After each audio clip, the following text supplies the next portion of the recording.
काही सविस्तर बातम्या पाहूयात। आज रक्षाबंधन आहे, भावा बहिणींच्या नात्यांचा सण आहे। आपल्या भावाला राखी घेण्यासाठी शेवटच्या दिवसापर्यंत बहिणींची लगबग सुरू असते।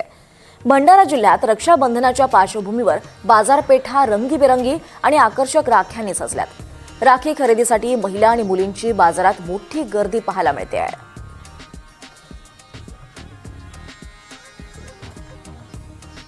रक्षाबंधनाच्या पार्श्वभूमीवर जे आहे जिल्ह्यातील बाजारपेठा ह्या रंगीबेरंगी राख्यांनी सजलेले आहेत। आपण या ठिकाणी बघू शकतो आहोत की जे दुकाने आहेत हे दुकाने रंगीबेरंगी राख्यांनी सजलेली आहेत आणि या दुकानांमध्ये आता महिला असतील, मुली असतील, एक आपल्या भावाला राखी घेण्यासाठी गर्दी करताना दिसत आहेत। आपण या ठिकाणी दुकानात बघू शकतो आहोत की मोठ्या संख्येने जे महिला आहेत, मुली आहेत या ठिकाणी गर्दी करत आहेत। मात्र यावर्षी जो प्रेमाचा धागा आहे राखी याचे दर वाढल्याने एक जे आहे चिंता ही बहिणीला आहे।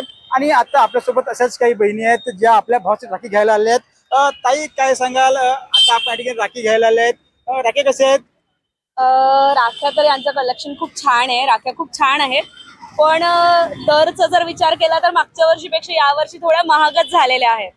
निश्चितच जे राखी मागच्या वर्षी 10ला होती ती राखी आता यावर्षी कितीला मिळत आहे? 15ला तरी तर झालेली आहे, किमान 5 तरी रुपयाने किमान वाढ झालेलीच आहे।